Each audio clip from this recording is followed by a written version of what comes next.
नमस्कार व्यूअर्स, मैं हूं अमीश देवगन। रात के समय 9 बज चुके हैं। आप देख रहे हैं सीएनबीसी आवाज पे टक्कर का आज का बेहद स्पेशल, बेहद खास ब्रॉडकास्ट।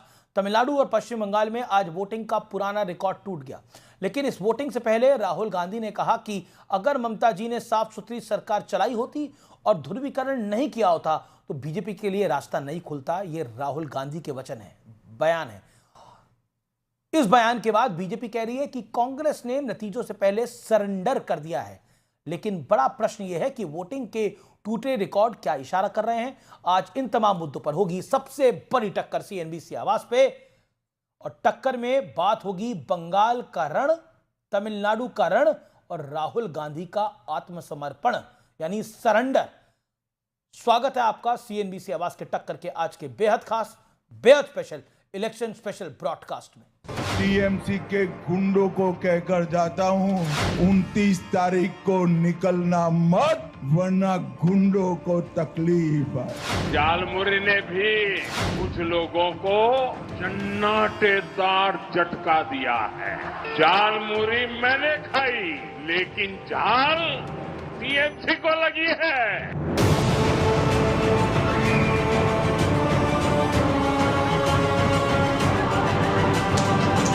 बंगाल में पहले राउंड की वोटिंग में मात्र चंद घंटे बचे थे। बीजेपी और ममता बनर्जी की पार्टी टीएमसी ने चुनावी मैनेजमेंट में पूरी ताकत झोंक दी थी, लेकिन इसी बीच राहुल गांधी ने एक ऐसा बयान दे दिया जिससे ममता बनर्जी की सियासत सवालों में घिर गई। राहुल गांधी ने खुलकर कहा कि ममता बनर्जी ने सरकार साफ सुथरी नहीं चलाई और ध्रुवीकरण किया, जिससे बंगाल में बीजेपी के लिए रास्ता खुल गया।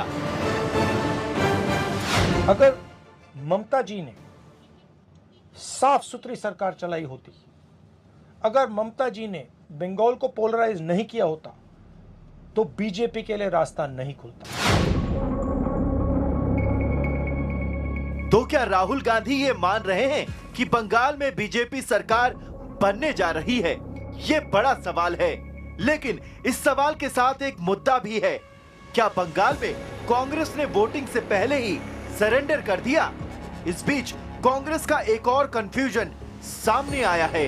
कांग्रेस की social media chief Supriya Shrinate ये सवाल उठा रही थी कि बंगाल में इतनी भारी संख्या में सेंट्रल फोर्सेस क्यों भेजी जा रही है, जबकि कांग्रेस के ही बड़े नेता अधीर रंजन चौधरी बंगाल में सेंट्रल फोर्सेस की तारीफ कर रहे हैं।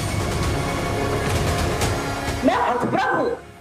बंगाल को पुलिस की छावनी बना दिया गया है। बंगाल में आज हर पुलिस महकमे का, बॉर्डर सिक्योरिटी का, सब जगह के लोग इकट्ठा हो गए। यहाँ चुनाव होने जा रहा है, यहाँ जंग होने नहीं जा रही है। अच्छा चल रहा है, कुछ नहीं बोलेंगे। सेंट्रल फोर्स अच्छा काम कर रहे हैं। 2.5 लाख पैरामिलिट्री फोर्सेस जो है बंगाल में लगी हुई हैं। इस तरीके से कैसे इलेक्शन हो सकता है? अगर इलेक्शन कमीशन मानता है कि हमको फ्री एंड फेयर इलेक्शन के लिए हमको पूरी मशीनरी चाहिए, तो निश्चित रूप से सरकार को उपलब्ध कराना पड़ेगा। लेकिन वोटिंग के दौरान बंगाल में आज फिर वो सब कुछ हुआ जिसके लिए बंगाल का चुनाव बदनाम है। दक्षिण दिनाजपुर में बीजेपी कैंडिडेट पर हमला हुआ। वो किसी तरह अपनी जान बचाकर भागे। बीजेपी कैंडिडेट अग्निमित्रा पॉल की कार पर भी हमला हुआ। कार के शीशे तोड़ दिए गए। टीएमसी और हुमायूं कबीर के समर्थकों में भीषण झड़प हुई। तो आज इन तमाम मुद्दों पर होगी देश की सबसे बड़ी बहस।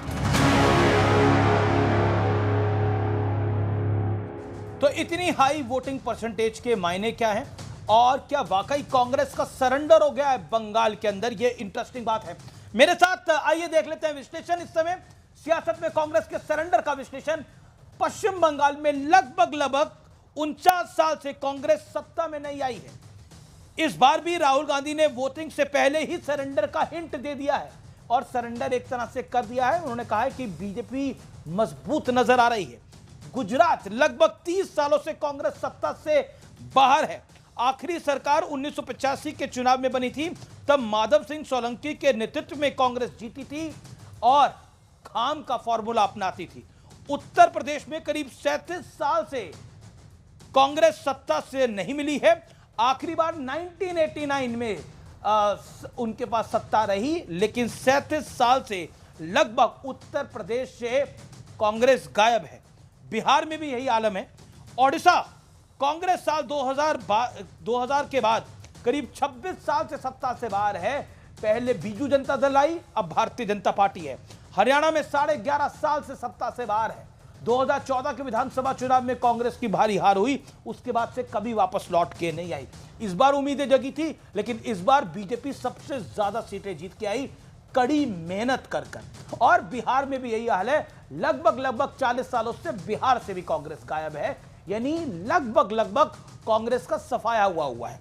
और अब बड़ा सवाल क्या है, राज्यों में कांग्रेस की सियासी स्तर क्षेत्रीय दलों से भी नीचे जा चुके हैं, और यह एग्जैक्टली दिखाई दे रहा है। मेरे साथ कौन कौन जुड़ रहा है बातचीत करने के लिए? मेरे साथ आज की चर्चा के अंदर अश्विनी मिश्रा, नेता कांग्रेस के, सुनील यादव मेरे साथ हैं, प्रवक्ता समाजवादी पार्टी के, सोमनाथ भारती जी हैं मेरे साथ, नेता आम आदमी पार्टी के और फॉर्मर एमएलए हैं, 3 टाइम लॉ मिनिस्टर हैं, उनका स्वागत है। सोफिया खान जी हैं, उनका स्वागत है इस चर्चा के अंदर। राधिका खेड़ा जी प्रवक्ता भारतीय जनता पार्टी से जुड़ेंगी, आप तमाम लोगों का स्वागत है। आनंद दुबे मेरे साथ होंगे शिवसेना उबाटा के, उनका भी स्वागत है। लेकिन सोफिया खान जी, सवाल बड़ा डायरेक्ट है। आपके हाल बुरे हैं, ये ऐसा राहुल गांधी कह रहे हैं। टीएमसी की हालत खराब है, ऐसा राहुल गांधी कह रहे हैं, और इसीलिए बीजेपी आ रही है।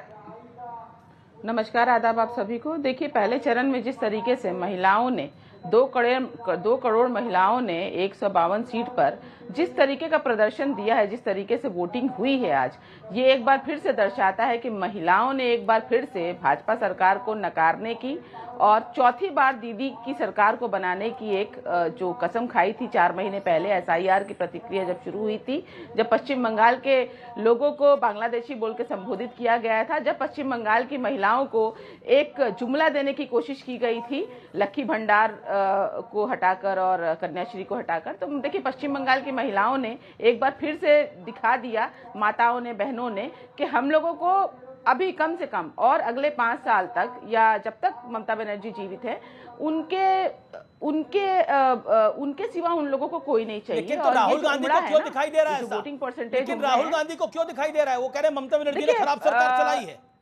अगर ममता जी ने साफ सुथरी सरकार चलाई होती, अगर ममता जी बंगाल का ध्रुवीकरण नहीं किया होता तो बीजेपी का रास्ता नहीं खुलता। वो मर रहे, भारतीय जनता पार्टी का रास्ता खुल गया है बंगाल के अंदर।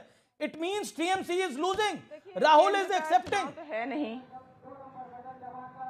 देखिए केंद्र का ये चुनाव नहीं है, पश्चिम बंगाल का चुनाव है। केंद्र में जहां पर अन्य राज्यों में भाजपा जरूर उनके अच्छे प्रदर्शन रहे हैं, लेकिन पश्चिम बंगाल में अभी कई दशकों से भाजपा का दूर दूर तक कोई यहाँ पर हमने देखा कि अभी 2021 मेरा प्रश्न है, राहुल जी को क्यों दिखाई दे रहा है? 2024 में भी राहुल गांधी कह रहे हैं ना, देखिए उन्होंने किस संदर्भ में कहा, चूंकि देखिए अभी यहाँ पर राहुल गांधी भी मैदान में है, राहुल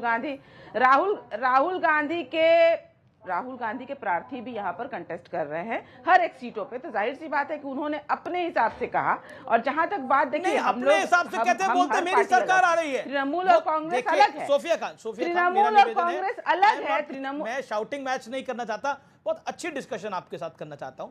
सोफिया खान जी, वो क्लियर कट कह रहे हैं कि बीजेपी का रास्ता नहीं खुलता। अगर ममता बनर्जी ने साफ सुथरी अच्छी सरकार चलाई होती, करप्शन फ्री सरकार चलाई होती, ध्रुवीकरण नहीं किया होता, ये क्लियर कट कह रहे हैं राहुल गांधी। सुनवा भी देता हूं मैं आपको, बोलिए। राहुल गांधी के कुछ भी कहने से, राहुल गांधी क्या कहते हैं इससे अभी फिलहाल तृणमूल कांग्रेस को बहुत ज्यादा फर्क नहीं पड़ता।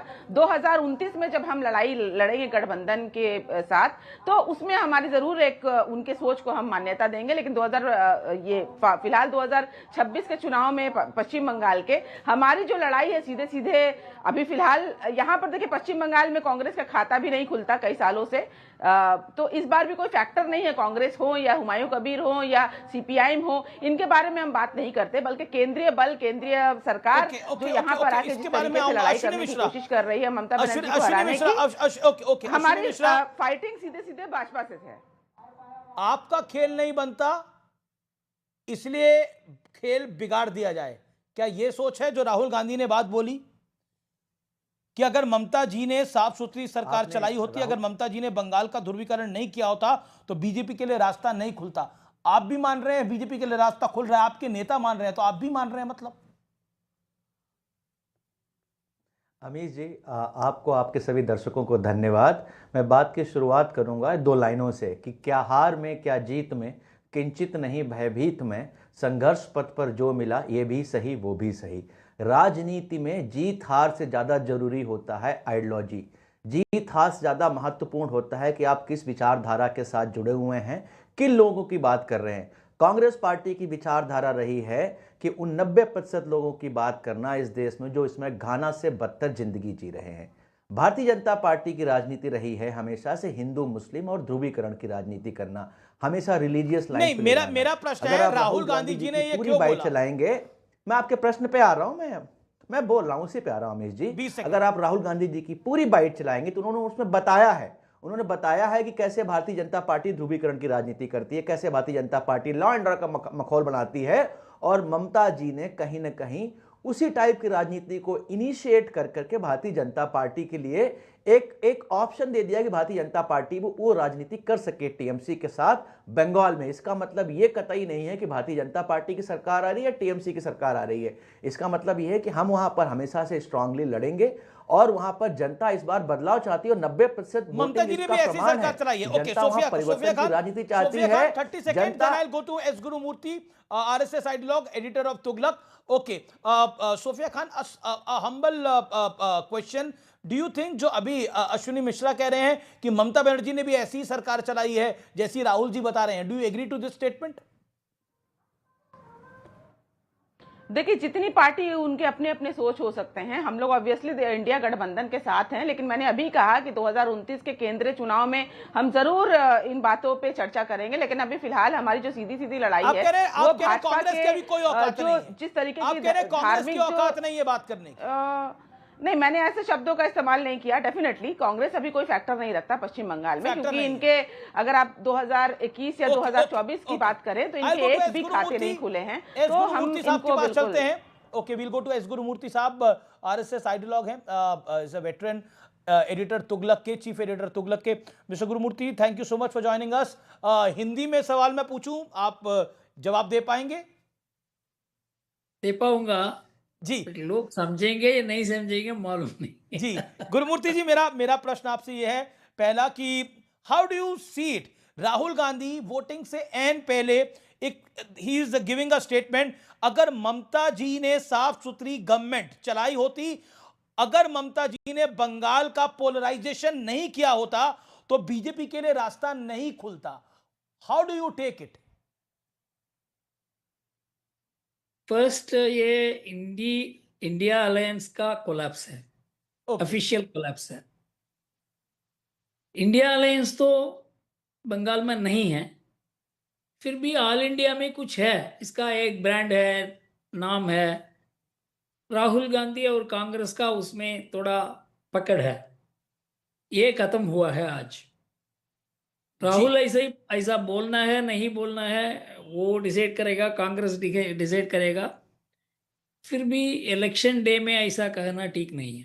How do you see it? You are a veteran journalist, veteran political observer.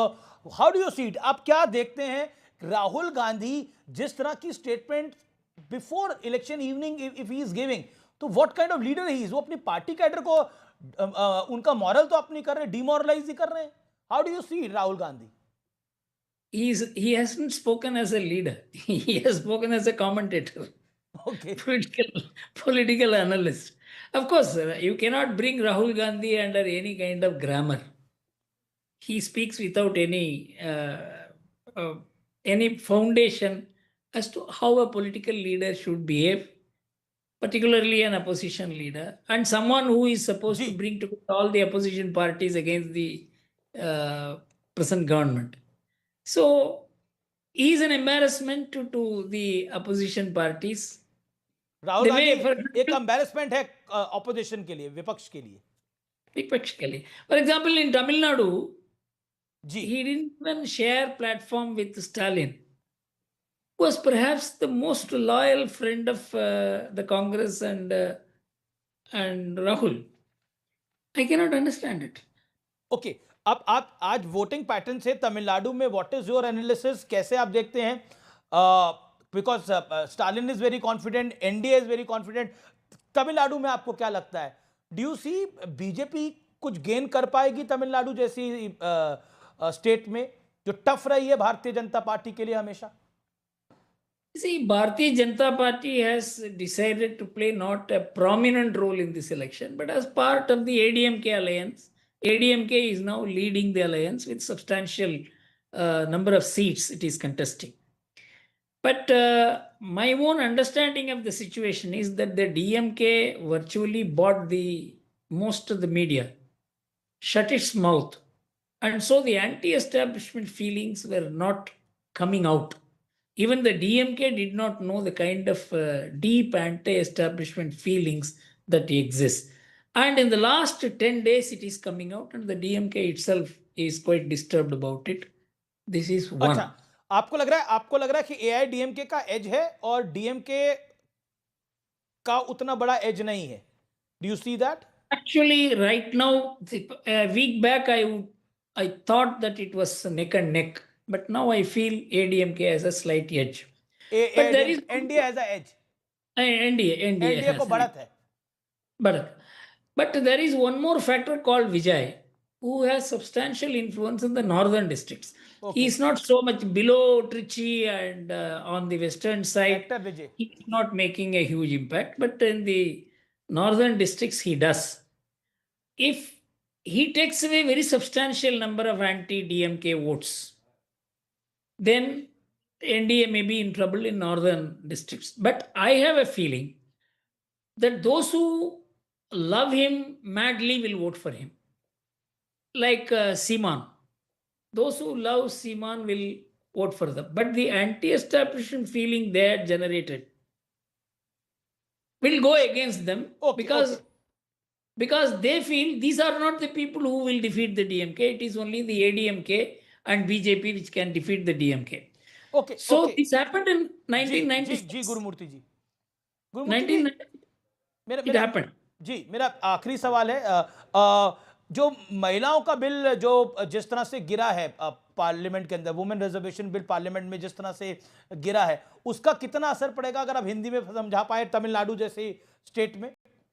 ये 15 दिन पहले होता, डीएमके बहुत इसको एक्सप्लेन करने में उसको मुश्किल होगा.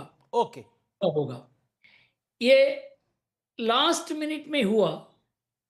तमिलनाडु इलेक्टोरेट को मालूम नहीं था हमको सीट बढ़ने वाला है, हमको रिजर्वेशन भी विमेन को मिलने वाला है. ये दोनों फैक्ट्स ये सीप नहीं हुआ, लोग के पास नहीं पहुंचा. 15 दिन के पहले ये होता है तो DMK would have been in serious difficulty. Okay, thank you so much Gurumurthy ji. One last question. few days back you have lost a very dear friend of yours, Mr. Balbir Punj. Anything you want to say? Veteran writer, former member of parliament. He was one of my intellectual mates in Delhi, and we were almost like twins. We shared the national history, political history, political developments, and played a role which most of which could not be told in public. And the important point is, we never aspired for any power or position. And he, being in Delhi, he was able to work as a true Swayamsevak. And it is a big shock. In fact, I don't know when I will recover more fully, but I have not recovered as yet. Thank you so much, Gurumurthy ji. We understand your pain. बहुत बहुत शुक्रिया हमारे साथ जुड़ने के लिए. Thank you. तो ये थे एस गुरुमूर्ति, जिन्होंने स्पष्ट रूप से बोला तमिलनाडु में एज है एनडीए का इस वोटिंग के बाद, और टीएम और बंगाल में बीजेपी का एज है. ये खुद राहुल गांधी कह रहे हैं. सोमनाथ भारती, ये मेरे लिए निश्चित तौर पर बड़ा शॉकिंग है जो राहुल गांधी का स्टेटमेंट आया, और जिस तरह से उन्होंने बोला कि भारतीय जनता पार्टी का रास्ता खुद टीएमसी ने खोला है. क्या कहना चाहते हैं? मैं भारतीय जनता पार्टी की प्रवक्ता के पास अभी तक गया भी नहीं हूं इतने मिनट के अंदर, आपका बयान क्या है इसके ऊपर? देखिए, मैं तो बड़ा आराम से सब कुछ सुन रहा हूं और आपने थोड़ा सा करेक्शन कर दूं माननीय अमित जी। देखिए, ये जो आप बता रहे थे कि वुमेन रिजर्वेशन बिल गिरा दिया पार्लियामेंट में, तो ये तो गलत बात है। इस प्रकार की झूठ क्यों फैलाते हैं आप? देखिए, ये है मेरे पास नोटिफिकेशन जो 16 अप्रैल 2026 का है। भाजपा को 3 साल लगा वो कानून नोटिफाई करने में जो 2023 में सब दलों ने मिलकर के पास किया था, वुमेन रिजर्वेशन बिल। ये तो भाजपा की बदनीयती थी। ये कहा नहीं 543 में नहीं दूंगा रिजर्वेशन आपको 33%, क्योंकि भाजपाइयों को अपने सीट की चिंता है। वो कह रहे नहीं, पहले बढ़ाओ 850 करो, उसके बाद उसमें दूंगा आपको रिजर्वेशन। सच्चाई तो ये है, तमिलनाडु हो, वेस्ट बंगाल हो, सब लोग समझ लें कि भाजपा की बदनीयती है, वो लेडीज को कभी नहीं देंगे रिजर्वेशन। टीएमसी को गिरा रहे हैं और बीजेपी को क्यों बना रहे हैं राहुल गांधी? उस कहानी का बताइए ना, क्या है? आप चाहते हैं कि मैं उसमें बोलूं? हाँ, मैं चाहते क्या, टॉपिक ही वही है। मैं बोलूंगा, ठीक है। देखिए क्या है कि नहीं आप चाहते हैं, मैं जानता हूं आपको, ठीक है। कारण क्या है अमित जी? देखिए, कांग्रेस की मुसीबत क्या है? कांग्रेस अपने इतने निम्नतम स्तर पे पहुंच गई है कि वो आज ये चाहते हैं कि भाई देखो, मैं तो हरा नहीं पा रहा हूं आम आदमी पार्टी को, तो ऐसा कॉन्स्पिरेसी करें जिससे कि आम आदमी पार्टी तो पहले हारे। तो इसलिए इन्होंने दिल्ली में भाजपा का दामन थामा। आपने कभी सुना था कि भाई कोई पार्टी 0 लाए और उसको सेलिब्रेट करे? दिल्ली में कांग्रेस के दिल्ली अध्यक्ष ने सेलिब्रेट किया, उन्होंने बाकायदा प्रेस कॉन्फ्रेंस करके सेलिब्रेट किया था कि 0 आई है हमारी, लेकिन आम आदमी पार्टी हार गई, इसलिए हम खुश हैं। यही काम माननीय राहुल जी कलकत्ता में, वेस्ट बंगाल में करना चाहते हैं कि भाजपा को मदद करना चाहते हैं और टीएमसी के खिलाफ काम करना चाहते हैं। मैं ये आपको आज आधिकारिक तौर पे कह रहा हूं, मुझे अंदरूनी खबर है ये।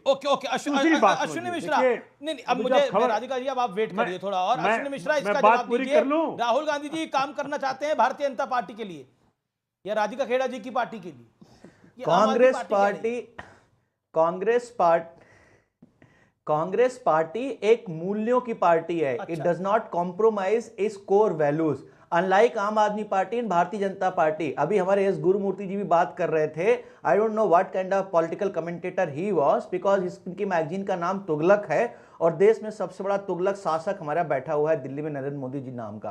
तो I don't understand his what about it, but मैं इनकी बात करता हूं सोमनाथ भारती जी की। साहब, हम भारतीय जनता पार्टी के जो हिंदू मुस्लिम का एजेंडा है उसके खिलाफ राजनीति करने वाले लोग हैं। हम हिंदू मुस्लिम की राजनीति नहीं चाहते, हम विकास की राजनीति चाहते हैं, हम लास्ट मैन की राजनीति चाहते हैं। अगर ममता जी कहीं ना कहीं हिंदू मुस्लिम की राजनीति करती हैं तो हमारा ये मानना है। सोमनाथ जी रिप्लाई, सोमनाथ जी 40 सेकंड रिप्लाई। देखिए, ऐसा है, मेरे मित्र हैं ये जो बोल रहे हैं, मैं ज्यादा नहीं काटना चाहता, लेकिन इतना कहना चाहता हूं मेरे भाई, ऐसा है कि कांग्रेस पार्टी में ही सहमति नहीं है। यहां सुप्रिया जी क्या कह रही हैं कि भाई आपने हर 100 आदमी के ऊपर एक दे दिया सीएपीएफ का सैनिक, और वहां जो आपके अधीर रंजन जी हैं वो कह रहे बड़ा अच्छा हो रहा है। तो कांग्रेस पार्टी पहले सहमति ले आइए ना। देखिए, आपको सवाल करना चाहिए था कि मणिपुर में बेटियों की इज्जत की रक्षा करने के लिए इनके पास थी 209 कंपनियां, लेकिन पश्चिम बंगाल में ज्ञानेश कुमार जी के आदेश के कारण कि भाई कैसे तुमको चुनाव जिताऊंगा, तो वहां है 2400 कंपनियां, मतलब 2.5 लाख वहां पे सैनिक इस वक्त हैं सीएपीएफ के। तो ये तो आपको सवाल उठाना पड़ेगा। प्रधानमंत्री का आपको बोलना चाहिए था ये बात। हावड़ा ब्रिज तक था, जिसे कहते हैं एक पहले प्रधानमंत्री का जो रोड शो था, वो रोड शो अपने आप ह्यूमन चेन में बदल गया और वो हावड़ा ब्रिज तक कंटिन्यू कर रहा है। यानी आप सोच सकते हैं कितनी भीड़ है वहां पर।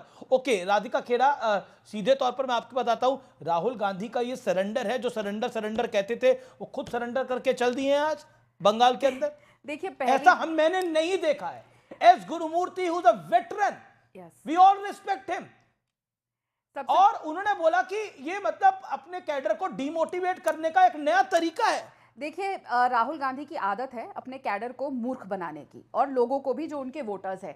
अभी ये यहाँ पे आके कह रहे हैं अपना पहले तो सिर्फ ओपिनियन पोल्स कह रहे थे कि भारतीय जनता पार्टी सरकार बनाएगी, अब राहुल पोल भी यही कह रहा है। लेकिन जो मजेदार बात है, जब इनके नेता अरिंदम चौधरी, क्या नाम है उनका, अधीर रंजन चौधरी के खिलाफ तो टीएमसी ने कोई कैंडिडेट ही नहीं खड़ा किया, वहां पे कोई टीएमसी कैंडिडेट ही नहीं है, और जीवन भर ममता और वो लड़ते रहे हैं। ये भी मजेदार बात है। तो ये दोनों सभी एक ही सिक्के के चट्टे बट्टे। और यहाँ पे कांग्रेस के प्रवक्ता कह रहे थे कि कांग्रेस पार्टी अपने कोर वैल्यू से नहीं हटती। किताब मैगजीन का नाम तुगलक है, तो तुगलक रोड तो इन्होंने ही नाम रखा था ना, दिल्ली के अंदर है, देश की राजधानी में इनके कांग्रेस ऑफिस के पास ही है तुगलक रोड, जिन्होंने नाम रखा था। खैर, पर कोर वैल्यू जो कांग्रेस की थी अमीश जी, वो ये थी कि कांग्रेस पार्टी नेहरू जी के जमाने से लेकर राजीव जी तक ओबीसी आरक्षण के खिलाफ थी, किसी भी तरीके के आरक्षण के खिलाफ थी। अब कोर वैल्यू इनकी बदल गई है, वो ये जाने। लेकिन आज बंगाल में हमने खेला नहीं, परिवर्तन का मेला देखा है। जो लंबी लंबी कतारें हमने देखी है, जिस तरीके से महिलाएं हमने देखी हैं, वो जो बम के नाम पे, डर के नाम पे टीएमसी वोट मांग रही थी, उस बम और उस डर को बंगाल की जनता बंगाल ने में अप्रत्याशित वोटिंग हुई है। अप्रत्याशित 90% से ज्यादा की वोटिंग, निश्चित तौर पर बहुत रिकॉर्ड तोड़ वोटिंग है ये। इसके क्या मायने? सुनील यादव, जिस तरह से राहुल गांधी ने सरेंडर कर दिया है, जिस तरह की वोटिंग हुई है, बीजेपी गदगद नजर आ रही है। राहुल गांधी खुद कह रहे हैं कि ममता बनर्जी और की सरकार ने बीजेपी के लिए रास्ता बनाया है। ऐसे में अभूतपूर्व घटनाक्रम हो रहा है, और फिर बोलेंगे वोट चोरी हो गया, इलेक्शन कमीशन आ गया।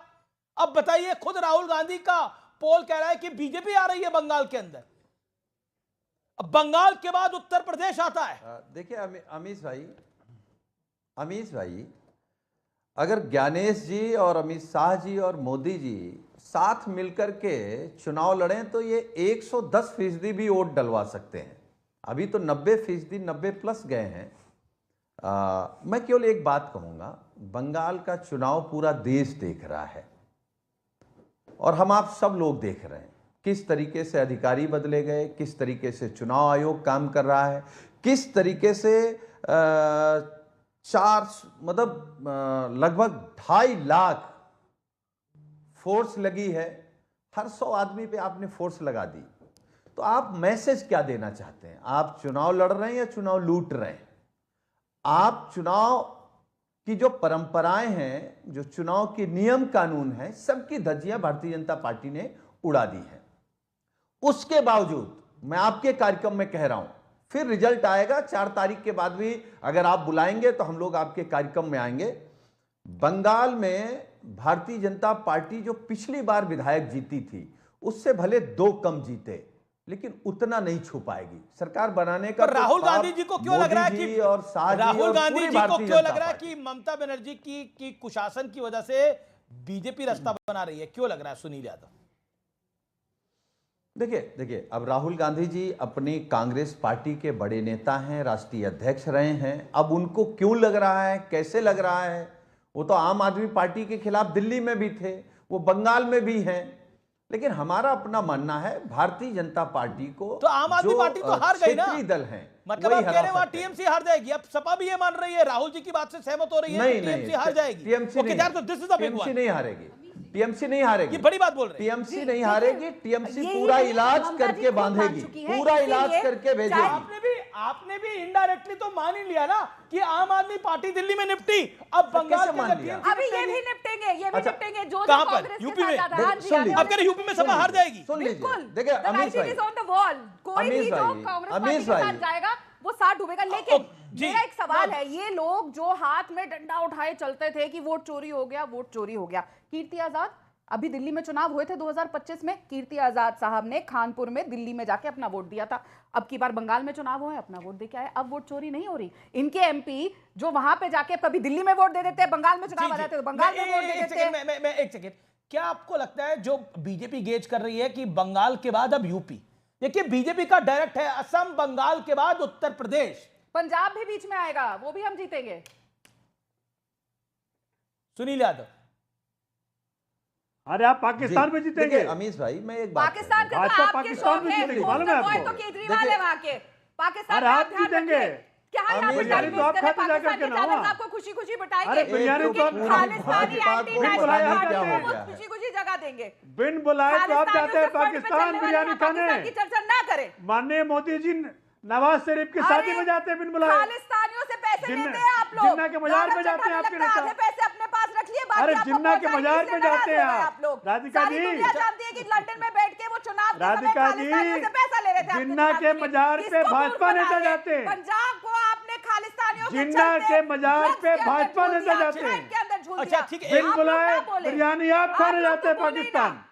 अरे आप तो पाकिस्तान भी जीत जाए। में बताइए, तमिलनाडु में बताइए, नोटिस अरे आपको मालूम है कि नहीं? अरे आपको मालूम है कि नहीं? ये तो सुनील यादव की बात हो रही थी। सुनील यादव की बात हो रही थी। सुनील यादव, ये राहुल गांधी जी का स्टेटमेंट तो विपक्ष पर भारी है ना, और आप खुद मान रहे हैं कि सोमनाथ जी आपने यू मेड योर पॉइंट। और राहुल गांधी का आप तो खुद मान रहे हैं कि आम आदमी पार्टी पे भारी पड़ गया दिल्ली के अंदर, अब टीएमसी पे भारी है। महाराष्ट्र में निपट गई थी कांग्रेस और शिवसेना उबाटा, वो आनंद दुबे अभी तक उससे उभरे नहीं है, उनकी शक्ल देखिए। अमीश भाई आप अपने हिसाब से बात रखते हैं। मैंने जो बात कही राहुल जी के हिसाब से पहले ये भी कहा कि सुन लीजिए, मैंने ये भी कहा कि भारतीय जनता पार्टी ने जो स्कोर पिछले चुनाव में तय किया था, भले उससे 2 ही एमएलए कम आए, लेकिन कम आएंगे। पर राहुल गांधी, पूरा बंगाल के साथ पूरा देश, मैं मानता हूं आप बड़े नेता है, प्रवक्ता है, लेकिन आप पतली गली से इस सवाल का जवाब देने से मत भागिए। आप बड़े नेता हैं, आप स्पष्टता से जवाब दीजिए। मैं पतली गली से भाग रहा हूं। देखिए अमीश भाई, मैं जवाब देता हूं। अमीश भाई मैं एक लाइन सुन लीजिए, फिर आप 40 सेकंड बोलिएगा। अगर ममता जी साफ सुथरी सरकार चलाई होती, अगर ममता जी ने बंगाल में ध्रुवीकरण नहीं किया होता, तो बीजेपी के लिए रास्ता नहीं खुलता। ये कोई बीजेपी का नेता नहीं कह रहा, कोई एनडीए का नेता नहीं कह रहा, ये राहुल गांधी कह रहे हैं। This is Rahul Gandhi statement. It is big one. इससे बड़ा क्या होगा? कांग्रेस खुद यूपी से लेकर बिहार तक, बिहार से लेकर महाराष्ट्र तक, गुजरात से लेकर ओडिशा तक 40-40 सालों से निपटी पड़ी है। जहां गई दोबारा नहीं आई। राहुल गांधी जी ने, आप पूरा ऑडियो खोलिए, बाकी जिसका मैं ऑडियो बोलूं उसी को खोलिए। Sunil Yadav ji, only Sunil Yadav, make your point. Sunil भाई देखिए अमीश भाई, क्योंकि टीएमसी के खिलाफ खुद राहुल गांधी जी और कांग्रेस लड़ रही है, तो उनको कुछ ना कुछ तो बोलना है। लेकिन ये आप भी जानते हैं, पूरा देश समझ रहा है कि बंगाल में टीएमसी और बीजेपी के बीच लड़ाई है, और लड़ाई ऐसी है जो सब लोग जान रहे हैं कि बीजेपी लड़ रही है लेकिन जीतेगी नहीं। जीतेंगे तो ममता दीदी ही, वहां टीएमसी की ही सरकार बनेगी। अपना बीजेपी पूरा एक्सरसाइज कर रही है, नफरत की राजनीति की, बेईमानी की राजनीति की, झूठ की राजनीति की, पैसों की राजनीति की। आप बताइए ना, जिस तरीके से पैसा खर्च कर रही है बीजेपी, तो राहुल जी को क्यों लग रहा है? डिबेट नहीं की। तो राहुल गांधी सुन लीजिए ना, राहुल जी को क्यों बीच में ला रहे हैं? नहीं चलाई, करप्ट सरकार चलाई, राहुल गांधी क्यों कह रहे हैं?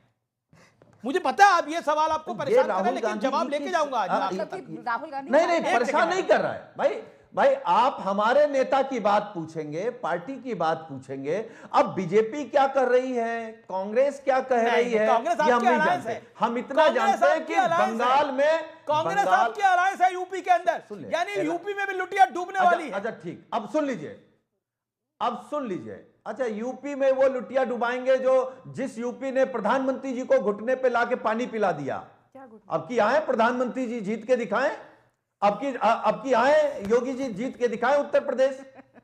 अब की 100 के नीचे आएंगे, और प्रधानमंत्री जी 29 का चुनाव हारेंगे उत्तर प्रदेश से। मैं तो अनुरोध कर रहा हूं आपके कार्यक्रम के माध्यम से कि प्रधानमंत्री जी भागिएगा नहीं, आइएगा बनारस। लेकिन बनारस वाले लोग इंतजार कर रहे हैं। आनंद दुबे से मैं प्रतिक्रिया लेता हूं। इंतजार कर रहे हैं बनारस वाले लोग। ओके, जवाब। अब यहाँ पे बैठ के जो आजकल एस्ट्रोलॉजर बन गए, यही होता है जब आप सत्ता में नहीं होते ना काफी समय से, तो सब एस्ट्रोलॉजर बन जाते हैं। दिल्ली चुनाव में भी इन्होंने मेरे साथ कई डिबेट ज्वाइन करी थी, कहते थे नहीं केजरीवाल जीत रहे हैं। वहां पे भी ये केजरीवाल का साथ दे रहे थे, जैसे यहाँ पे ये ममता दीदी का साथ दे रहे हैं। दोनों जगह कांग्रेस पार्टी इनके खिलाफ लड़ रही थी। हमने तो कई बार ज्वाइन किया, तो आप कांग्रेस की तरफ से बोल रही थी। 3 दिन के सत्र के बाद, के बीच में नहीं बोली, 3 दिन के सत्र के बाद बोला हम कांग्रेस के साथ बिल्कुल खड़े हैं, हमारा गठबंधन पूरा इंटैक्ट है।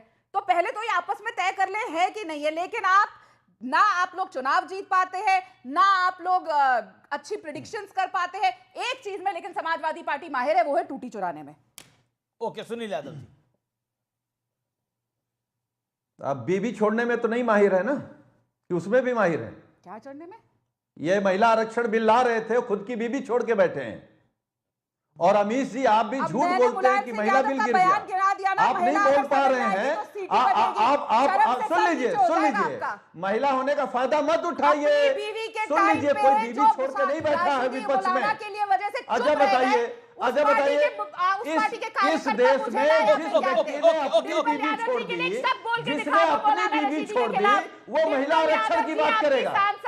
अब लग गई मिर्ची। अच्छा मेरे को आनंद में बुरा लग गया। देखिए मैं कह रहा हूँ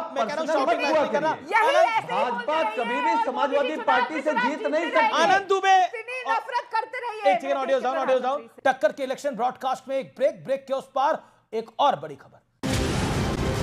वेलकम बैक, स्वागत है आपका सीएनबीसी आवाज के टक्कर में। और आज की बड़ी खबर यही है कि बंगाल चुनावों की वोटिंग के एन पहले राहुल गांधी का सरेंडर बंगाल में। गृह मंत्री का बड़ा बयान, टीएमसी का सूरज डूबने वाला है, बड़ी खबर। आनंद दुबे, देखिए ये जो मैंने बयान पढ़ा, अगर ममता जी ने साफ सुथरी सरकार चलाई होती, अगर ममता जी ने बंगाल का ध्रुवीकरण नहीं किया होता तो बीजेपी के लिए रास्ता नहीं खुलता। ये बयान श्री राहुल गांधी का है। क्या कहना चाहते हैं आप आनंद दुबे? महाराष्ट्र की हार से आप उभर पाए हैं या नहीं उभर पाए? अमीश भाई नमस्ते। सबसे पहले तो देर से जुड़ने के लिए क्षमा चाहता हूं। केदारनाथ भगवान का दर्शन करके लौटा हूं, जहाज थोड़ी सी देर हुई थी इसलिए क्षमा चाहता हूं। देखिए हर नेता के अपने बोलने का, सोचने का एक तरीका होता है। जिस प्रकार चुनाव के बीच समय में अगर आदरणीय राहुल गांधी जी ने कहा कि पश्चिम बंगाल की दुर्दशा हो गई, इसके लिए बीजेपी आ गई, हम अगर वहाँ के कार्यकर्ता या नेता होते तो हम कहते कि हारे जीते कोई भी, चाहे युद्ध का आमना सामना हो, चाहे राजनीतिक का समर हो, हमें पूरी ताकत से चुनाव जीतने के लिए लड़ना चाहिए। और हम तो यही कहते हैं कि वहाँ कांग्रेस पार्टी की सरकार बनने जा रही है। बहुत ही अच्छा कार्यकर्ताओं ने मेहनत की है, लोगों के बीच में जाकर उनका विश्वास जीता है और 4 मई को कांग्रेस पार्टी की पश्चिम बंगाल में सरकार बनने वाली। हम तो ये कहते, खैर कोई बात नहीं, सबके अपने अपने बोलने का एक तरीका होता है। देखिए लड़ाई कोई भी जीते कोई भी हारे, राहुल गांधी जी क्यों कह रहे हैं ये? मनोबल कभी गिरना नहीं चाहिए। पर ये राहुल गांधी जी का मनोबल गिरा हुआ है या पार्टी का मनोबल गिरा रहे हैं? नहीं, मैं उसी पे आ रहा हूं कि देखिए वहां लड़ाई सबको पता चल चुकी है कि बीजेपी वर्सेस टीएमसी है। हम लोग चाहते हैं कि टीएमसी जीते। ममता बनर्जी पिछले 15 वर्षों से जीत रही है, आगे भी जीते। लेकिन अब युद्ध में जब समर में लड़ाई होती है तो कोई जीतेगा और कोई हारेगा। जिस प्रकार वोट ऑफ परसेंटेज बढ़ा है, हमने जो बचपन से सुना है कि जब जब वोट बढ़ता है तो शायद लोग बदलाव की तरफ जाते हैं। अब पता नहीं इसमें कितना सच है कितना झूठ है। लड़ाई बहुत कांटे की है।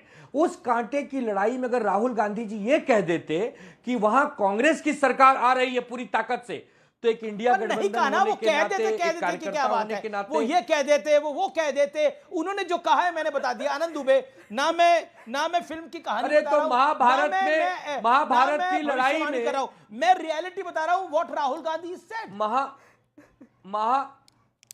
महाभारत की लड़ाई में कर्ण जिसकी तरफ से लड़ रहे थे, अगर उसकी तरफ से न लड़के अगर पांडव के साथ लड़ते तो युद्ध तो बहुत जल्दी समाप्त हो जाता, क्योंकि कर्ण की तुलना में तो कोई योद्धा था ही नहीं उस पूरे महाभारत में। तो आनंद दुबे जो कह रहे हैं वो तो कर्ण की तरह ही कह सकते, मैं देख रहा हूं। मैं तो सिर्फ ये चाहता हूं कि कांग्रेस फले फूले, कांग्रेस बढ़े, कांग्रेस मजबूत हो, पश्चिम बंगाल में उसकी सरकार बने, उत्तर प्रदेश में उसकी सरकार बने, बिहार में उसकी सरकार बने, गुजरात में उसकी सरकार बने, महाराष्ट्र में उसकी सरकार बने। ये मेरी इच्छा है। एक जगह तो 50 साल से सरकार नहीं आई है एक प्रदेश के अंदर। तो अच्छा ट्रैक रिकॉर्ड तो था। पश्चिम बंगाल में 50 साल से कांग्रेस की सरकार नहीं आई है। मेरी पूरी होगी, हाफ सेंचुरी होने वाली है। अमीश भाई ये मेरी इच्छा है। अब आपकी इच्छा तो हो सकती है आप हीरो भी बने, आपकी रील देख रहा हूं मैं। अब आपकी इच्छा हो सकती है आप हीरो बने, आपकी होगी इच्छा तो मैं, लेकिन आपकी रील्स देखता हूं मैं, पुराने गाने लगाते हैं, तो आपकी इच्छा हो सकती है आप हीरो बने, लेकिन नहीं बन पाए ना अभी तक। अमीश भाई की नहीं बन पा रहा हूं। मेरी इच्छा है कि मेरी पार्टी यहां बहुत मजबूत बने, महाराष्ट्र में, देश में बने, नहीं हो पा रहा है। कोई बात नहीं, संघर्ष कर रहा हूं, लास्ट दिन तक संघर्ष करूंगा, एक योद्धा के समान लड़ूंगा, तहस नहस हो जाऊंगा, लेकिन कम से कम गद्दार, भगौड़ा, राहुल गांधी तो खुद ही देशद्रोही ऐसे तो उपमा मुझे नहीं मिलेगी। राहुल गांधी तो खुद ही तहस नहस करने में लगे हैं पूरी महफिल को।